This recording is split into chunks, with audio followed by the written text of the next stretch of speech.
시청자 여러분 안녕하십니까? 한 주간의 한인사회 주요 소식을 전해드리는 KBN 뉴스 주간 브리핑입니다. 29일 낮 뉴저지 팰리세이즈파크 그랜드 애비뉴에서 한인이 운전하던 차량이 서로 충돌하는 교통사고가 발생했습니다. 사고가 발생한 그랜드 애비뉴와 루비 애비뉴가 만나는 지점은 사고 다발 지역입니다. 항상 오가는 차량이 많지만 신호등이 없어서 위험하다는 지적이 끊이지 않았는데요. 타운 측에 신호등 설치 등 대책 마련을 요구했지만 문제는 해결되지 않고 있습니다. 정세진 기자가 보도합니다. 오늘 오전 11시 50분경 뉴저지 팰리세이즈파크 루비 애비뉴에서 그랜드 애비뉴 북쪽 방향으로 좌회전하던 소형 SUV 차량이 직진하던 승용차와 충돌하는 사고가 발생했습니다. 한인 여성이 운전하던 승용차는 충돌 후 빗길을 회전하면서 중앙선을 넘어 맞은편에 오던 대형 트럭과 부딪혔습니다. 하마터면 대형 사고가 발생할 뻔했습니다. SUV를 운전하던 한인 남성은 별다른 부상이 없었지만 승용차를 운전하던 한인 여성은 목과 허리 등의 통증을 호소해 긴급 출동한 앰뷸런스에 실려 병원으로 후송됐습니다. 사고가 난 지점은 그동안 크고 작은 교통사고가 수차례 발생한 곳입니다. 인근의 한인 비즈니스가 밀집해 있는 20일 그랜드 애비뉴 빌딩 이용자들이 그랜드 애비뉴로 진입하기 위해서는 이곳 교차로를 통과해야만 합니다. 그랜드 애비뉴는 항상 차량 통행량이 많고 차량 속도가 빨라 루비 애비뉴에서 진입이 쉽지 않습니다. 자칫 서두르기라도 하면 오늘 같은 사고가 발생할 수 있습니다. 이딴 사고 발생에 팰리세이즈파크 타운 측은 그랜드 애비뉴는 카운티 관할이라 타운에서 안전시설 설치가 불가능하다며 그동안의 사고 기록을 정리해 버겐 카운티와 협의해보겠다고 밝혔습니다. KBN 뉴스 정세진입니다. 외국 영주권자에게는 국내 거소 신고증이 한국 내에서 신분증 역할을 해줬는데요. 이 국내 거소 신고증은 내년 7월부터 폐지됩니다. 이를 대신해서 재외국민 주민등록이 실시되고 있지만 등록률은 아직도 저조한 실정입니다. 행정자치부는 지난 11월까지 재외국민 주민등록 인구가 19,995명으로 집계됐다고 밝혔습니다. 올해 1월 22일부터 도입된 재외국민 주민등록 제도는 외국 영주권을 취득한 국민을 재외국민으로 분류하고 주민등록을 유지하도록 하고 있습니다. 이 제도에 따라 주민등록을 유지한 재외국민이 국내외에 30일 이상 거주할 목적으로 입출국할 때는 읍면통장에 신고해야 합니다. 재외국민 주민등록은 국내 거소 신고로는 금융거래와 온라인 서비스 가입 등 국내 경제활동에 제약과 불편이 크다는 지적에 따라 도입됐지만 등록률은 저조한 실정입니다. 기존 국내 거소 신고증의 효력은 내년 7월 1일부터 상실되지만 재외국민 주민등록률은 정부가 올해 연말 기준으로 전망한 11만 명의 20%에도 못 미쳤습니다. 이에 대해 행정자치부는 기존 국내 거소 신고자들이 신분 증명수단이 없어져 불편을 겪는 일이 없도록 신고자 각각에서 개별 안내를 추진하고 있다고 설명했습니다. 재외국민 주민등록에 관한 안내는 행정자치부 웹사이트에서 확인할 수 있습니다. 미국 등 외국에서 영주권을 취득한 재외국민이나 거주가 분명하지 않은 사람은 한국 정부의 기초생활보장급여를 받을 수 없습니다. 현재도 재외국민은 수급 대상이 아니지만 재외국민 주민등록이 가능해지면서 혼란을 우려해 관련 규정이 개정됐습니다.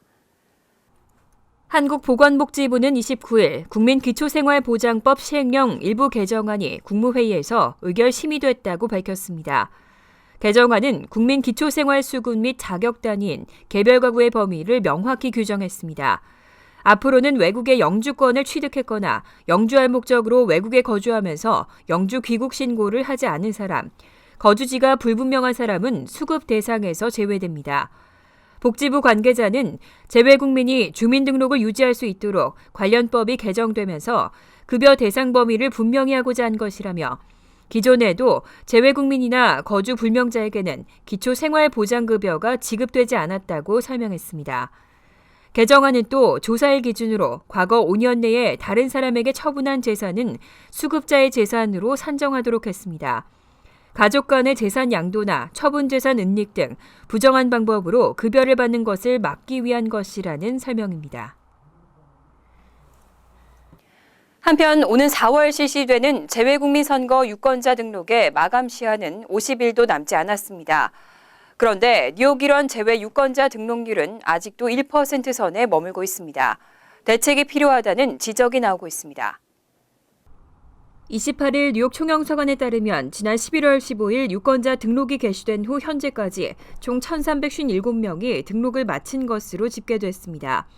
영주권자인 재외선거인이 224명, 유학생과 지상사 직원 등 국외 부재자가 1,133명 등입니다. 뉴욕 총영사관 관할 지역의 전체 유권자 수인 11만 5,359명에 비하면 1.2%에 불과합니다. 접수 방식별로 분류하면 인터넷 접수가 764건으로 가장 많았고 공간 방문 접수 368건, 순회 접수 225건 등의 순이었습니다.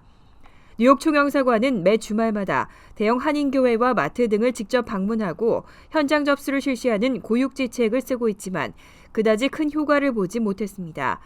더구나 올해 처음 도입된 인터넷 신청까지 예상보다 기대에 부응하지 못하면서 보다 효율적인 홍보 방법을 강구해야 한다는 지적도 나오고 있습니다. 이에 대해 뉴욕 총영사관의 이환규 재외선거관은 현재 겨울방학 중인 대학이 내년 초 개학하면 각 대학 한인학생회와 연계하고 적극 홍보 활동을 실시할 것이라며 새해에는 등록자가 크게 증가할 것으로 기대한다고 전했습니다. 그런가 하면 미국 유권자 1억 9천만 명가량의 신상정보 데이터베이스가 인터넷을 떠돌고 있다는 주장이 제기됐습니다.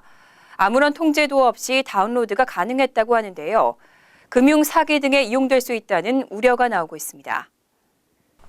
28일 미국의 정보기술 전문 매체들은 텍사스주에서 활동하는 정보보안 전문가 크리스 비키가 인터넷에서 유권자 1억 9천만 명의 신상정보 데이터베이스를 발견했다고 전했습니다. 이 데이터베이스에는 이름과 주소, 이메일 주소, 성별과 생년월일, 지지정당, 유권자 등록번호, 2000년 이후 투표 이력 등이 수록돼 있었고 아무런 통제가 없었습니다. 다만 사회보장번호는 없었습니다. 크리스 비키는 다른 정보보안 전문가들과 함께 누가 이 데이터베이스를 만들었는지 추적하려 시도했지만 실패했고 누가 이 정보를 사용하고 있는지도 알 수 없었다고 밝혔습니다. 또 IT 전문 매체인 CSO 매거진은 대형 정치정보 분석업체 5곳에 이 데이터베이스를 만들었는지 질의했지만 5곳 모두 부인했다고 전했습니다. 제보자인 크리스 비키와 IT 전문 매체들은 다운로드 받으려면 꼬박 하루가 걸리는 방대한 분량의 이 개인정보가 금융사기부터 스토킹에 이르는 다양한 범죄에 악용될 수 있다고 우려했습니다. 지난 한 해 건강보험 미가입자들의 벌금 액수는 가구당 평균 $600 이상인 것으로 조사됐습니다.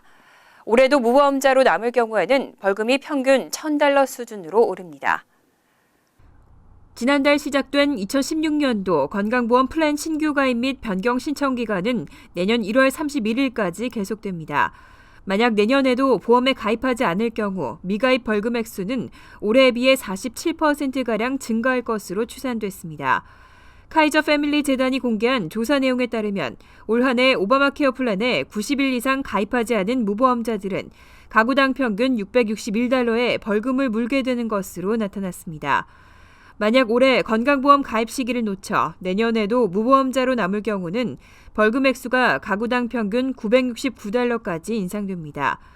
내년부터는 1인당 $695 또는 연 과세소득 총액의 2.5% 중 높은 금액으로 벌금이 부과됩니다. 연소득이 연방 빈곤선 400% 이하로 정부 보조금 지원 대상자에 포함되는 무보험자들도 내년 벌금은 $738까지 증가합니다. 뉴욕 주민은 내년 1월 31일까지 뉴욕 건보 상품거래소 웹사이트에서, 뉴저지 주민은 연방 건보 상품거래소 웹사이트에서 가입할 수 있습니다. 취업이민 청원서 승인만으로 노동 허가증을 받을 수 있도록 하는 규정이 올해 안에 시행될 예정입니다. 연방 이민 당국은 수혜자가 15만여 명에 달할 것으로 추산하고 있습니다. 연방 이민서비스국은 영주권 신청서를 접수하기 전 취업이민 청원서 승인만으로 노동 허가증을 받을 수 있도록 한 규칙 개정안이 내년에 시행되면 15만 5,067명이 혜택을 받을 것으로 추산했습니다. 여기에는 I-140 주 신청자와 배우자, 자녀 등 동반 가족들이 포함됩니다. 전문직 취업비자 소지자의 배우자에 대한 노동 허가증 허용안에 수혜자 17만 9천 명보다는 적은 수치입니다. 하지만 이 추산치는 H-1B 등 비이민 비자 신분 유지보다는 I-140 승인 후 노동 허가증을 받게 될 취업이민 대기자만을 추산한 것이어서 실제 신청 자격을 갖게 될 취업이민 대기자는 훨씬 더 많을 것으로 예상됩니다. 지난 22일 백악관 예산관리국이 승인한 I-140 노동 허가증 규칙 개정안은 I-140를 제출하고 승인받은 취업이민 대기자 가운데 영주권 무효 우선일자로 인해 영주권 신청서를 제출하지 못하는 경우에 노동허가증을 사전에 발급해주는 내용을 골자로 하고 있습니다. 다만 신청자의 우선일자와 영주권 무효 우선일자의 시간 차이가 1년을 넘길 수는 없습니다. 억울하게 받은 교통위반 티켓에 이의를 제기해서 기각 처리를 받았는데도 수수료를 내야 하는 현행 규정에 억울하신 분들 많았을 겁니다. 오는 4월부터는 이의를 제기해서 무죄 판결을 받았을 경우에는 수수료를 내지 않아도 됩니다. 앤드류 쿠오모 뉴욕 주지사는 내년 봄부터 교통위반 티켓을 발부받았지만 이의를 제기해 무죄 판결을 받았을 경우 수수료를 부과하지 않은 주교통법 개선안에 서명했습니다. 법안은 지난 4월 29일 상정돼 6월 19일 상하원에서 상정됐고 내년 4월부터 시행됩니다. 법안을 상정한 마이클 덴테커 주 하원 의원은 운전자들이 이의를 제기하기 위해 법원에 출두하고 시간과 기타 여러 가지를 희생하는데 이 제기가 받아들여지더라도 수수료를 부과하는 것은 운전자들의 정석을 무시하는 것이라고 법안 상정 배경을 설명했습니다. 법안은 또 교통 위반뿐만 아니라 기타 다른 범죄에서도 사전 형량 조정 시 벌금과 수수료 등을 부과할 수 없도록 제한하고 있습니다. 앞서 롱아일랜드 서포 카운티에서도 교통 위반 티켓을 받고 무죄 판결을 받아도 수수료를 내야 하는 규정 때문에 운전자들이 불만을 제기한 바 있습니다. 2016년 새해가 밝았습니다. 올해는 빨간 원숭이의 해라고 하는데요. 원숭이는 재주가 많고 영리한 동물이죠. 분명 올 한 해도 좋은 일만 있지는 않을 겁니다. 하지만 시련과 위기에는 원숭이와 같은 민첩함과 지혜로 슬기롭게 대처하는 한인사회의 뉴스를 많이 보도해드릴 수 있길 바랍니다. KBN 뉴스 주간 브리핑 여기서 마칩니다.